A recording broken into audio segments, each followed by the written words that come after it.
Yeah, thanks a lot also. Also, she cannot hear me, to Simona. And now we go to the topic itself. And in the first block, we will try to present a bit the achievements so far and the status of the project. And the first one to do that is, of course, again, Raab, please. So, the only thing I need is...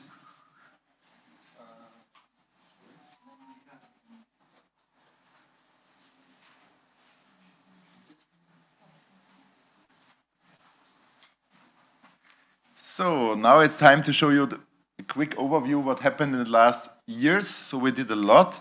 And yeah, let's start. So, I want to give you an overview about the cross-border protection of the red kite by reducing human-caused mortality. And this is really important, as we can see in the next minutes. And what you can see here is the project overview. You can see the project take place in nearly whole Europe, except UK. But okay, UK is not really European Union anymore. It's Europe, but not European Union. The budget is very huge. The project period is a long period, so more than 7 years. And practically, the coordinating beneficiary is the Central European Society for Raptor Protection we had before. And luckily, our office won the public tender. And what is the main aim? What is the main aim of the project? What is the core idea? And the core idea is to use telemetry data. And this is really important because we want to find, on the one hand, something about the habitat use of our target species. And on the other hand, we really want to quantify the main causes of mortality. And for this, we have, on the one hand, the main target species that we can see all around us here in this wonderful place, because if you look outside of the window, sometimes red kites are circulating around, kiting. And we have also other species that are relevant for us, other target species, for example, Eastern Imperial Eagle, but also white-tailed eagle and black kite, and additional target species, but I will tell you more about red kite in next minutes.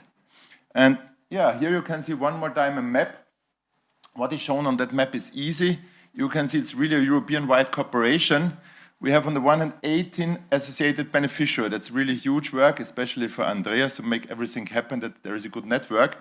And we have additional 10 co-financiers, and I'm very happy that also one of them is here with us and makes this happen, that we can do this here in this nice place. And on the other hand, we have more than 60 cooperation partners. I think we are close to 70 now. And there are a lot of different, for example, universities, NGOs, authorities, ministries, and so on and so on. So I like it very much how many stakeholders are involved in the project. And first of all, I want to show you where we are. What was the aim? The aim was to take around 600 birds, and now we have 2,617 tagged red kite in our database. This is much, much more than I ever expected that will happen. And yeah, it's really perfect that we managed to bring nearly all the data from tagged birds, from tagged red kites in Europe in one database. Only a few are missing, and we are on a good way that the last are coming relatively quick in our database, and we have much more than 95% in our database already. What we can see, we tagged additional birds within the project, so some of them were tagged already before by our cooperation partner, but we tagged also more than 1,100 inside the project, and it's still ongoing.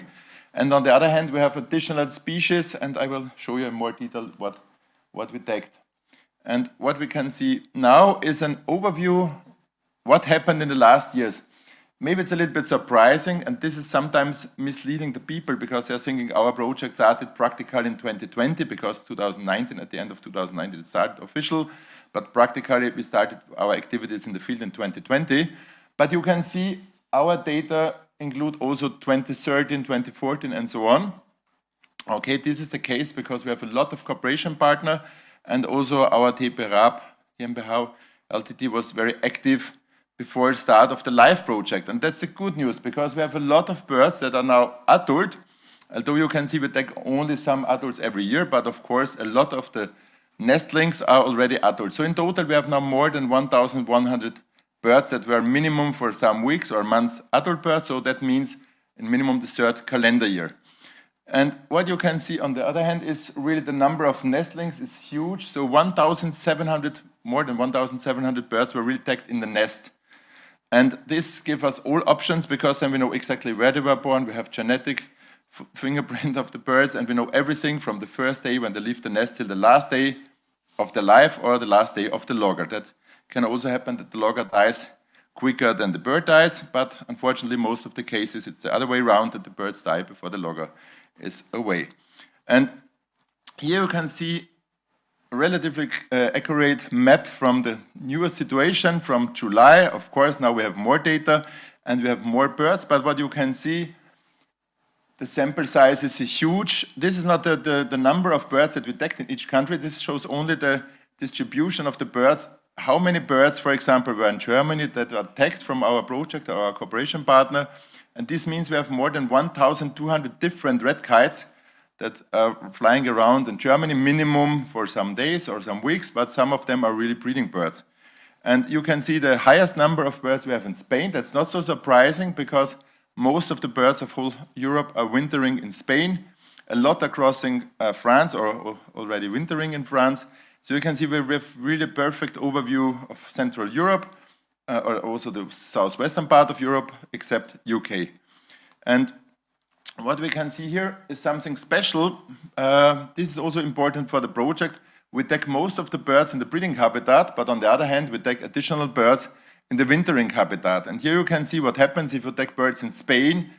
You have a nice overview from nearly whole Europe, because most of the birds that are wintering in Spain are from Germany, for example, but also from Switzerland and so on, but also from parts like Poland and additional from other countries.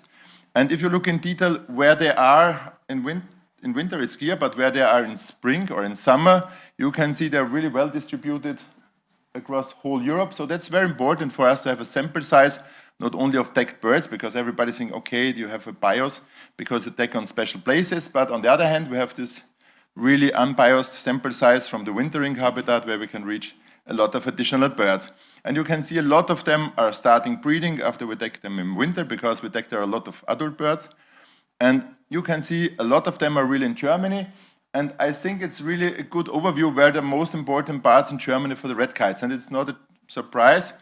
Saxony-Anhalt is very important for the birds, but also, for example, Baden-Württemberg. Not as important as, for example, Bavaria, but you can see there are also other places in Germany relevant for the red kite.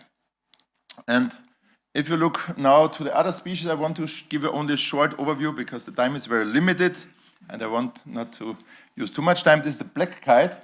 And you can see we also tagged a lot of black kites, not as many as red kites, but we have a first overview what they are doing, and this is a little bit different from what red kites are doing, because red kites are really focused on Europe, but black kites is relevant for the whole world. It's one of the raptors that is really widespread across the whole world. And you can see also we have some data from Germany, and it's important. And of course, if you tag birds, you can also later on find where they are dying. And these are only the first results. So for example, you can see also some black kites are shot. That's not a nice news, but it's like that. We have also Eastern Imperial Eagle in our program.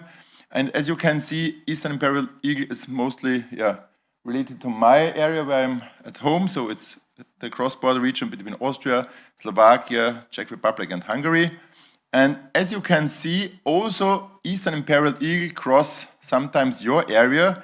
And it's surprising that they sometimes are really flying around in Germany and nobody can see them. That's very impressive for me because, most of them are never seen, although they're flying around. That shows that not everything is visible.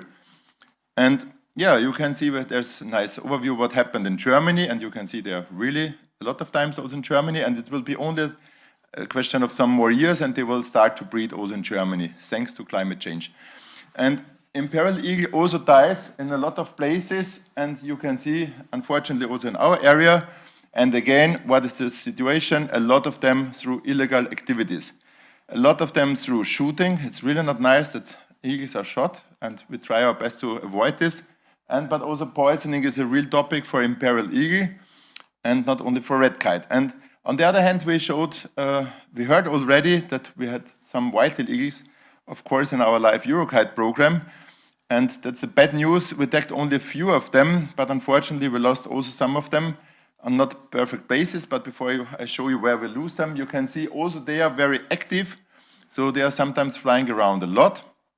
And it's only a question of time that they will also be soon in other parts of Germany, because you can see at the moment they're mostly on the eastern part of Germany, from the distribution. But it was really nice that, for example, birds that we tagged in Czech Republic are now breeding birds in Bavaria. And it shows, cross-border cooperation is really important, especially if you want to protect raptor species that are really distributed in nearly whole Europe. And the white-tailed eagle shows also one thing. Okay, of course, they're also dying. But to be honest, a lot of birds are still alive, and the logger died before the bird, because the white-tailed eagles survive for a longer time. But unfortunately, the same stupid picture. We have also these cases of shot eagles. We will hear about this in more detail. And of course, we also have some poisoned birds. That's not nice. And that's the reason why I want to show you quickly only the first achievements so far. There are a lot of achievements, but I want to focus only on some of them because they are really relevant for us. For us, it's very important that we really have a scientific method, and it's a pleasure for me that Oliver Krone is with us because he's really important for our project, especially in the German part of the project, because every dead red kite hopefully finally ends on his table, that he can really find out what was the reason of death. It's really not simple. I was always convinced to understand the causes of death is a simple thing because we have a necropsy report and everything will be written, but it's not so easy to always define what was the reason of that. Of course, the bird is dead, that we all know, but not always simple to find out the reasons because a lot of times there are a lot of different possibilities, and that's very important to have really scientific results and that we can tell honestly, is it sure possible, or whatever with the birds. So sometimes, unfortunately, although we find the birds, we don't know anything what was the real reason. But in most cases, or in a lot of cases, we know exactly what happened, thanks to our friends that do the necropsy report. And this is one case that I want to show you, because this is really one thing that happened within our project, and it was the first time that there was that there was the white-tailed eagle shot, and luckily we could find out who was the person who did it. And you can see how crazy the people are. So he used a stick to fix the logger on it, so on a branch, and finally he gave also the imperial eagle, the white-tailed eagle into the water, but luckily we could make it happen to have these results. That are the results what the bird showed before he was killed. And on the last day you can see he was flying around. The 2 days before he was always flying around, so everything was perfect with the bird until he was shot. And this is really another example how important it is to have this data from the dead birds. And I'm very happy that Amos is with us. Alfonso will give us a better overview, so I will only tell you, okay, we have also some nice achievements now in Spain and also in Portugal. I'm sure Alfonso will tell us in more detail. And on the other hand, we have this case here from Amos, also where we can see where the bird was tagged and finally where the bird died or was illegal killed. And I think very important for us is really also to have an idea what is the total number of red kites, or minimum what is the trend of the red kites. Because to really know the exact number of red kites is challenging and not really easy and practically not possible. But what we can achieve is really to do extraordinary winter counts in whole Europe. And luckily we managed in the last years to organize that together with our friends from LPO, from Switzerland and so on, because they have a long tradition in doing these winter counts. And here are only examples from the last 2 winters, from 2021 and 2022 winter. And you can see, okay, it looks very promising. It looks more or less the same. So we checked more than 260 roosting sites. And what we could find finally is, there was an increase from 1 year to the next. We will see what will the results show from the last winter count, because they are not on this map.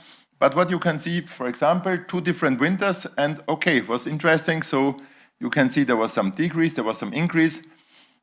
Practically that was not a very strong winter, so a lot of birds stayed in Germany and for example, in France, and of course, less were in Spain.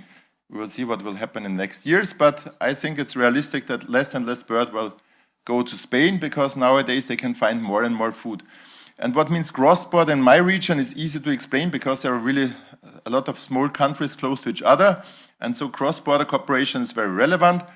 And that there is a real increase you can see also on that map, because on the one hand we had the dead birds, on the other hand we really do the counting on the roosting sites, and you can easily see there's a real increase. And in 2022 we already had 715 instead of 212 red kites in some years before. So only in a period of some years it really increased, and not only in winter time, also in summertime. And this is really relevant. And this is really a nice picture because I think it's really unique in whole Europe. We still have birds that have 4 chicks in the nest, that really 4 nestlings that are able to fledge and fly away from the nest. And this is really a unique situation because I'm taking birds in whole Europe. And to be honest, nearly never I can see 4 birds that are still alive at the end of the nestling period. And this is still the case in Austria and also in the neighboring countries like Slovakia and Czech Republic. So it's a perfect habitat for the birds. And on the other hand, what did we achieve additional was also, we did a lot in Spain. And also one more picture because Alfonso will tell us surely everything about that topic. And luckily I could check this situation also together with Andreas this summer.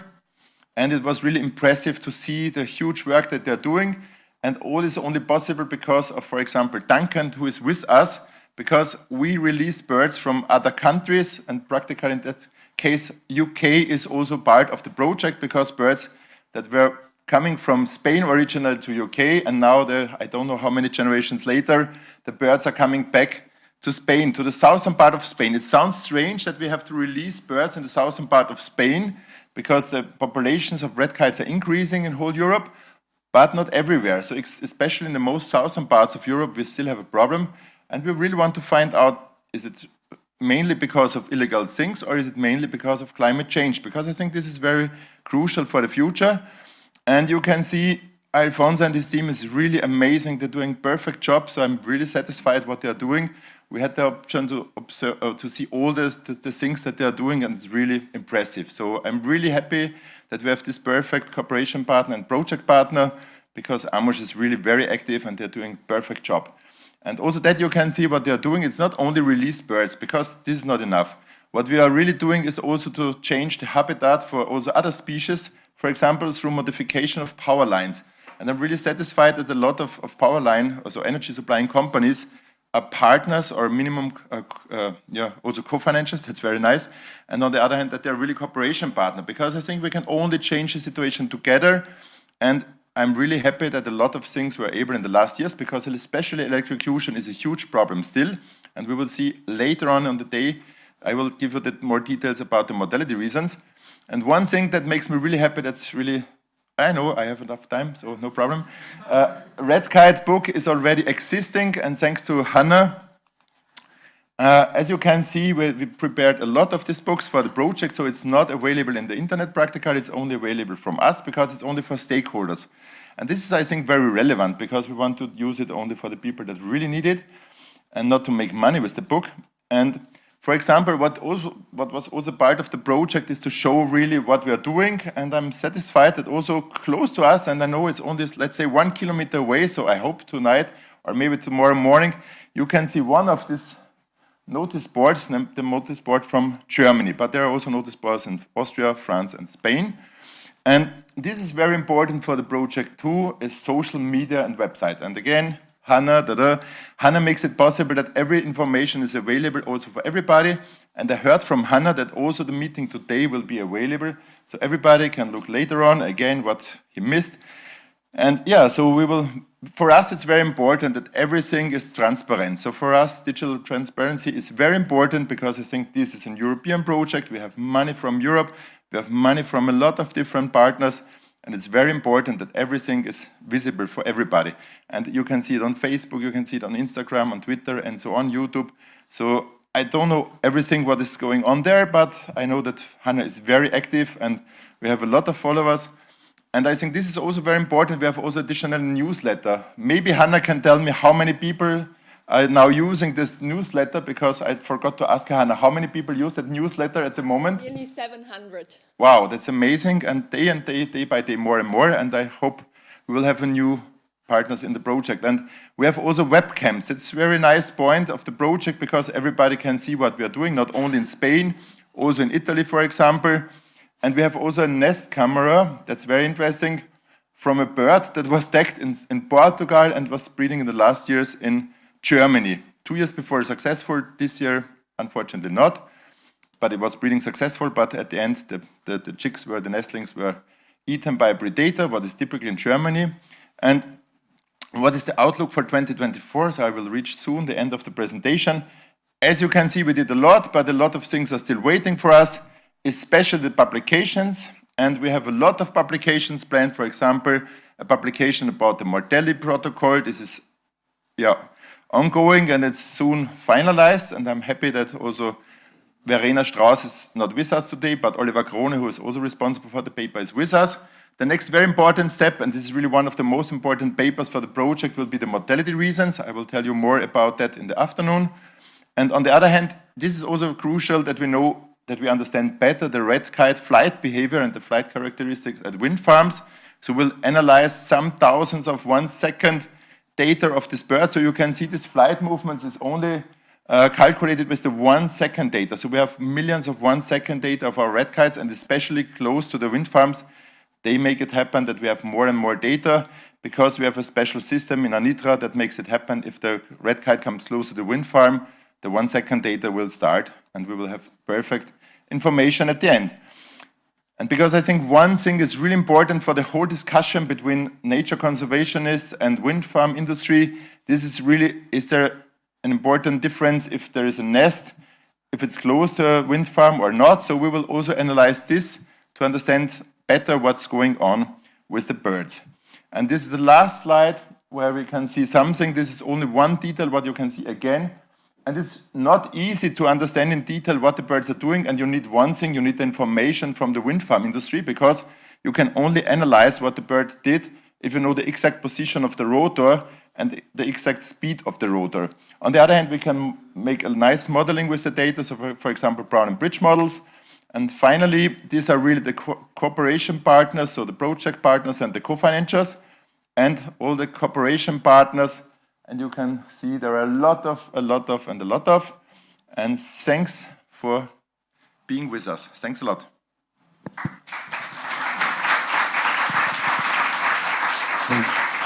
Thank you, Rainer.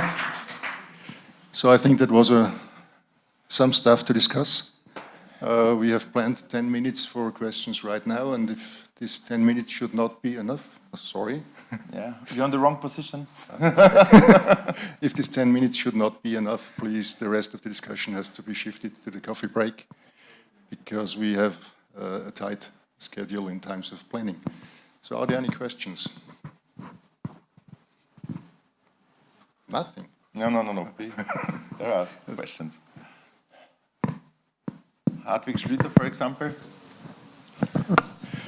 Okay, I give you one question, or better, I should say a comment. I think it's very important that this is an European project, and the nature protection is also a European purpose, and so the European right is important, and what's European government is thinking about how to handle the nature. I would point out there is the in the FFR direction the paragraph or the Article 12, Article 12.4, so that you have to, every state has to do a monitoring and has to discuss monitoring, and this is an important goal of the European Union, and therefore this is the right way to deal this project on a European bird. Thanks a lot for the comment. So there was another question. Thanks a lot. I think it was not a question, it was really a comment. Yeah, so please. Okay, thank you. I have a short question about the data loggers. How are they fixed? With a glue or a... Okay, yeah, we will see it. A drop-off mechanism?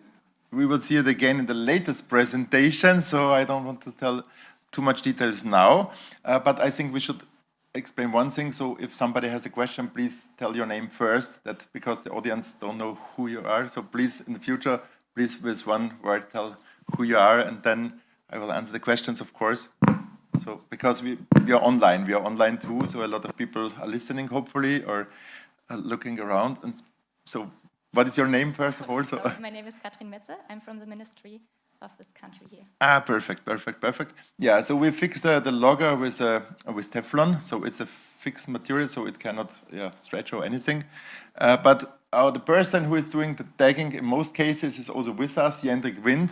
He is in the background, and he can explain also in detail how we really do it, but we do it back. So practically we do it for the whole life of the bird. We had a discussion at the beginning of the project with all our project partners to find the best method, but we want to find out the reason of death. So of course it makes sense that the bird has the logger his whole life, because otherwise we cannot see what is the final result of mortality. And this is really crucial for us. So I know a lot of projects now use different type, for example, leg loop, but in our project we made a clear decision to have it whole life on the birds. Thanks. Thanks a lot. Is there any?